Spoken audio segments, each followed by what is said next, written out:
YouTube world. I know you guys ain't seen me in a while. I'll tell you this story. This is why you haven't seen me. So, back in May, y'all see I'm smoking, right? I actually quit smoking in May for the whole month. Actually 2 months. It was 2 months.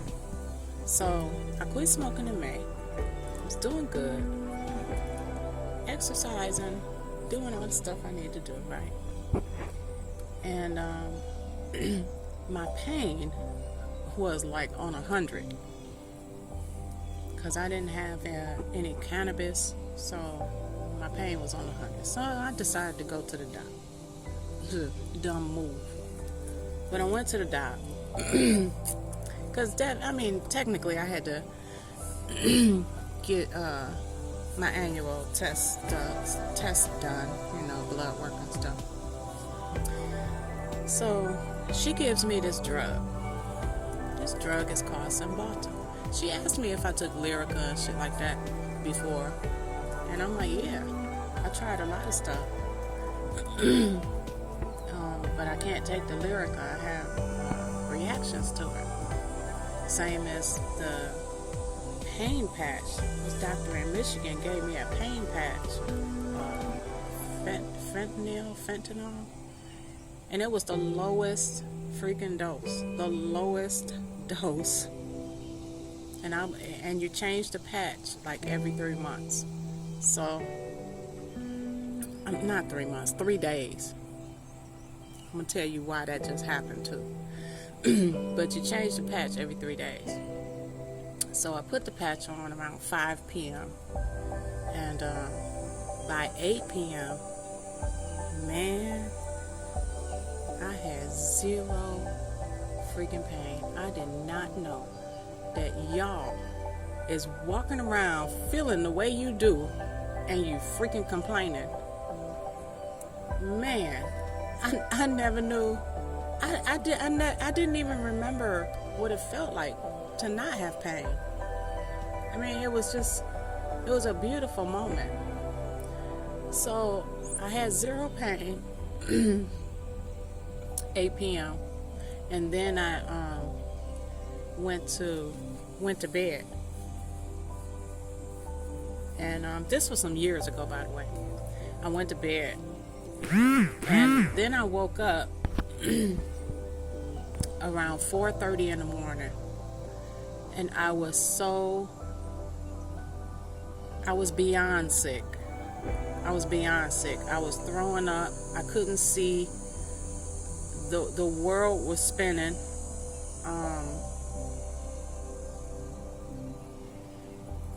I couldn't even stand. It was terrible. And I was like that for 3 days straight. But I took that patch off right then and there. And I was like that for 3 days straight. So I had the adverse reactions to that. Can't take that. I'm like, this doc trying to kill me. But anyhow, speed back up today. So beginning of June 1st, she gave me Cymbalta. I'm like, okay, I've never tried Cymbalta. She said, well, it's to quiet down your nerves. I'm watching my puppies and stuff. She said it's to quiet down your nerves because my nerve receptors to the brain, my brain doesn't cut off the pain signals to my nerves. And I also have pinched nerves. I have like 3 in my neck and probably 1, 2, 3, 4 in my back. So I started taking this Cymbalta. And plus I have fibromyalgia, so Cymbalta is for that as well. So little did I know, I didn't know Cymbalta was actually given to people that had depression issues as well. And I wasn't depressed. So I took this drug, and I couldn't stay awake. Like, I was up at 6 a.m., enough time to use the restroom and let my dogs out. And then I was back asleep by 8. I was up at 6 a.m. I was back asleep by 8 a.m. I was only up for 2 hours. Then I'd be up like 6 in the evening, and I'm back in the bed by 8 in the evening. So I totally missed the entire month of June. Like, I could not stay awake. I had zero energy. And then the depression started creeping in, and the doc is like, oh, well, you got to give it a couple weeks. And I'm like, okay, it's been a couple weeks. And she said, well, it's going to, even off. You're going to plateau and everything will be fine. And I wasn't. After the 2 weeks, the third week, the depression started to kick in. I couldn't do anything, and most of all, I couldn't think. That was the killer. I couldn't think. I had brain fog. I couldn't communicate. Like, my brain, I know what I want to say, it just wouldn't come out my mouth. That type of deal. And I had dizzy spells and brain zaps.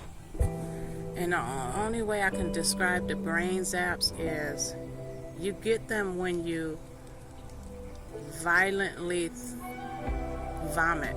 When you violently throwing up, you'll get brain zaps.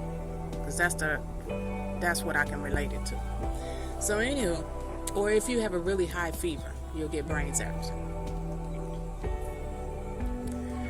So the depression started kicking in, and I was like, you know what? I went and lit a cigarette. And wow, I was up the entire day. I was awake the entire day. That one cigarette. And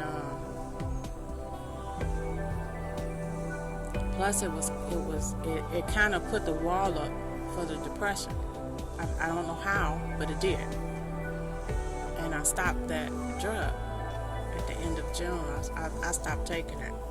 Now, little did I know, once you're on this drug, you have to wean off of it. Now, if I would have weaned off of it, I would have been on that drug for a good 6 months. I'm like, I'm not weaning off nothing. I'm not taking this anymore. It's poison, And this is why, too, like I said, 3 months instead of 3 days when I was talking about that pain patch, I'm still dealing with this Cymbalta shit, the effect that it had on me. Like, I still know the things that I want to say, and sometimes it just doesn't want to come out of my mouth, and I end up stuttering. Or I just totally forget what I was going to say. But, man, there's so many birds out here. I'm surprised I don't smell them. Like, the sky is like, I don't know if you guys can see them. Oh, they flew away. But anywho, so the month of July, I basically was in recovery. I was recovering from that drug. Like, I still was sleeping a lot. I couldn't think straight. I couldn't get any music done. I didn't have any energy.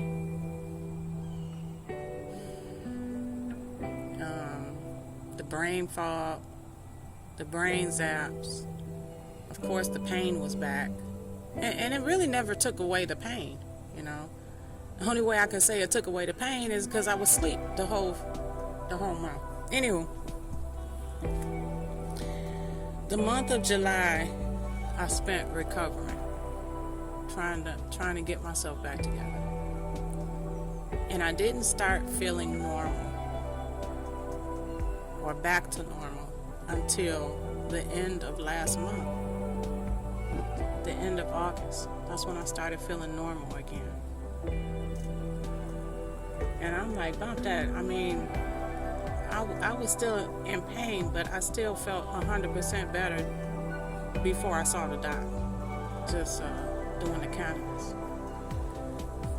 And plus here, like I've been having to go get these numbing injections in my back because sometimes I just can't walk. But here, where I am, and the pain clinic that I'm going to, like, they don't sedate you. So this has been an experience for me, having to go through all of this without any type of sedation.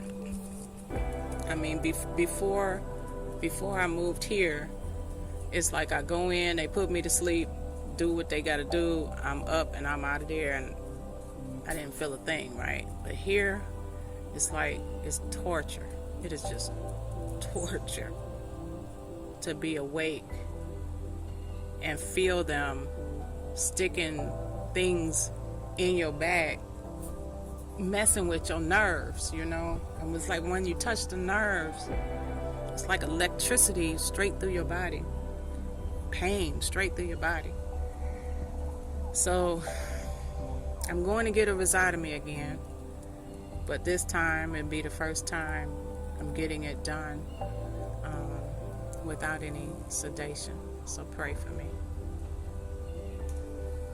I even told them, I'm like, you guys make enough money to have or to hire an anesthesiologist. This is nuts. Everybody is not the same, you know. And plus, with my condition, I'm like very hypersensitive. I'm just hypersensitive with pain, you know. So anywho, that's what's been going on with me. So today, I'm making this video because today I happened to cook early and have my dinner for lunch. And while I was sitting there eating my lunch dinner, my brain was just going, and it's like these thoughts was coming to me. So I'm like, let me just put it on video. Now, nobody knows if the world is round or you know, or if it's flat. No, nobody freaking knows 100%. They can know 100% in their own heart. And that's, you know, I made a video months ago about alternate realities. We are all here and we all have our own personal realities. So all of us, we're in a shared, you know, you have your reality, I have mine, but we share a piece of each other's reality, being here on this planet or this plane, one of the two. But the thought came to my mind. I remember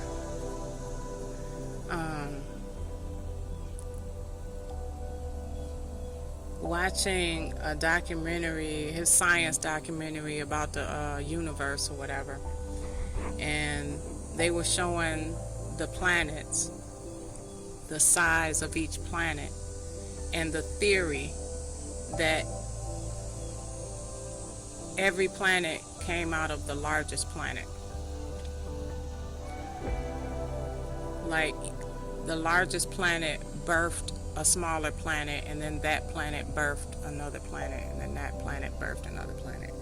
And in that theory, that means that we are inside of the earth right now, which leads me to the Lord's Prayer. You know, it says,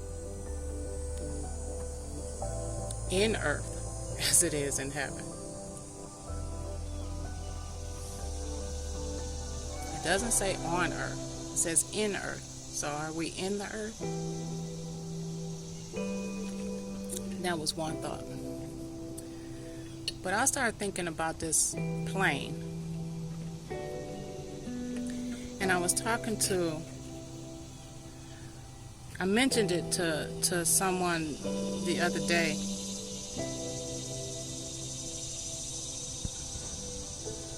About these aliens. Now, the government been covering up these aliens for decades, right? and they're only covering it up, or they only have been covering it up, because if they revealed it, then they are not the superpower. The government is not the superpower. Someone is above, Don't start. Please don't start. So, the government has to be at the top of everything, in control of everything.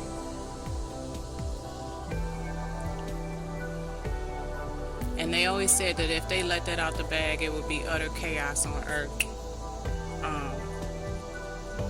People would lose their religion. No, none of that. No, I never bought that. You would lose your power. The government would lose the little power they do have, right? So I was mentioning to this person the other day that, you don't need a nuclear war to kill a man. You don't need a nuclear war to kill a whole population of people. You don't need that. All you have to do is taint the water. So they've been doing these nuclear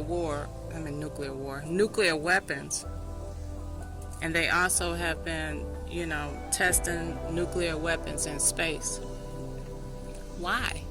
Why are you testing nuclear weapons in space? So you made these nuclear weapons because you know God is coming back. And you want people to fear aliens because you know that it's God coming back. So you're supposed to fear aliens and take up arms to defend yourself.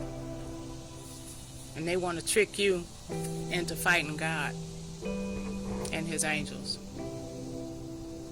And the reason I say that the aliens is God coming back is because there's a scripture in the Bible. It's in Revelation. I have to go look it up to give you the right scripture. I'll post it in the description box. But it talks about the stars shall fall from heaven.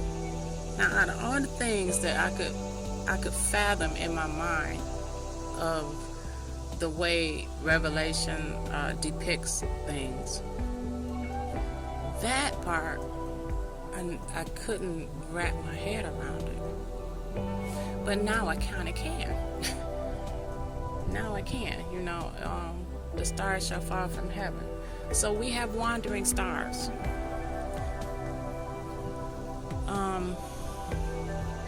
Scientists or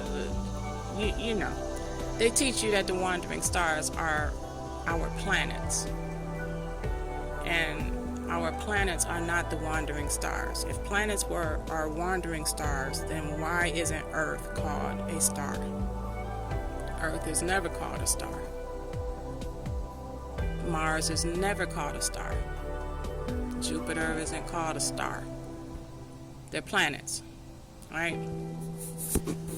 So our planets are not wandering stars. The wandering stars are these UFOs that we've been seeing. Now, I done said or stated before, there's this guy in Turkey. He got some videos. They're dated and they're copyrighted videos, so I can't upload them. But I will put a link in the description box. So he takes his P900 or whatever he got, and there's a star that he's looking at next to the moon, and he happens to zoom in on it, and it ended up being a craft. It looks exactly like a star. Exactly. And a year ago in July, I believe, when I was in Michigan, I was next door talking to my neighbor, and it was in the evening. And every time I'm outside, there are certain stars that I notice, right? And they're always there. So I'm talking to my neighbor, And I happened to look up, and one of the stars that has always been there decided to start moving by itself. It just started moving, and my neighbor noticed it too. And we're standing there looking at it, and it moved all the way across the sky, and then it stopped, and then it was there in that particular spot for days. And I'm like, okay. I even told my neighbor, I said, do you see what I see? He's like, yeah. Because he noticed the stars too. So it kind of blew both our minds. So, what if? Let's get to the what if game. Let's play the what if game. What if the world is flat? What if? And the stars that we see in the night sky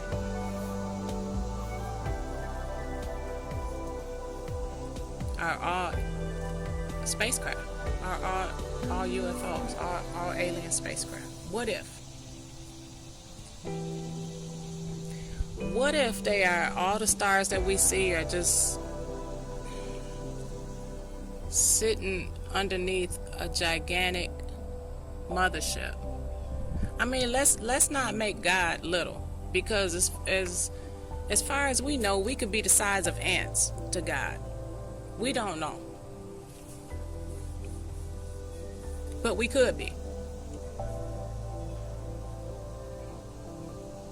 And I think about certain scriptures that keep coming to my mind, like the sky shall roll away like a scroll. And I'm sitting here looking at this blue sky, and I'm like,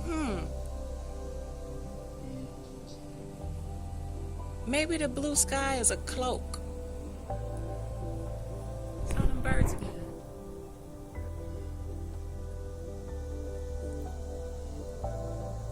But maybe the blue sky is to cloak. Is to cloak the mothership.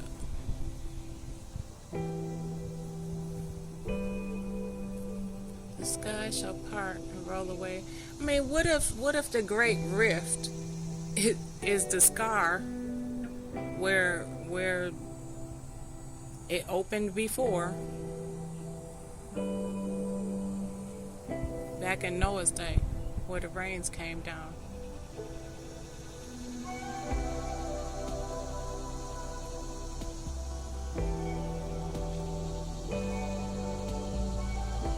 I figure that's the it's like our firmament. That's our firmament, and our firmament opened up. And I think space is water, some type of water. I mean, you can look at, I know I'm kind of all over the place, but that's how my mind is going. Just follow the train of thought. I don't, oh, okay. But yeah, what if, I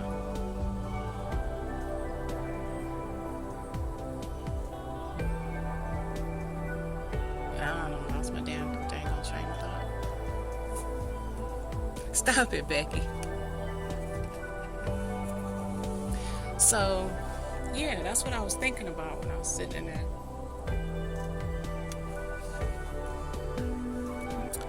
Eating my lunch dinner. What do you guys think?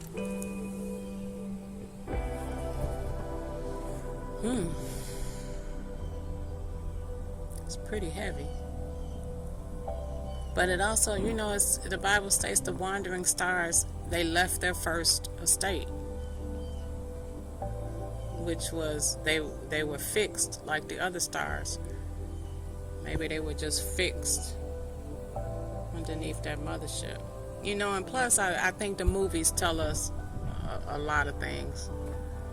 People think that, you know, these movies are all fiction. It might be fiction because it's not happening right now, but a bunch of movies that I remember were fiction and they're fact now. Take The Exorcist for one. You know,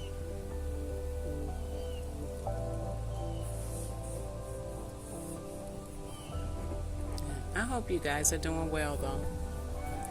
I'm okay. I'm about to move again. So.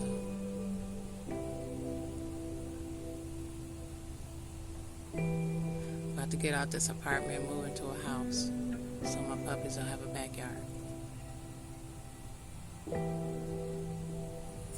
Which is all good. I'm not coming back to Michigan though. Too cold. Too cold. But yeah, I mean, let me know what you guys think. I don't know. I don't know. I just know about these, you know, I have to ponder the thoughts that come into my mind and think them through, you know what I'm saying? Like, why did this thought come to me?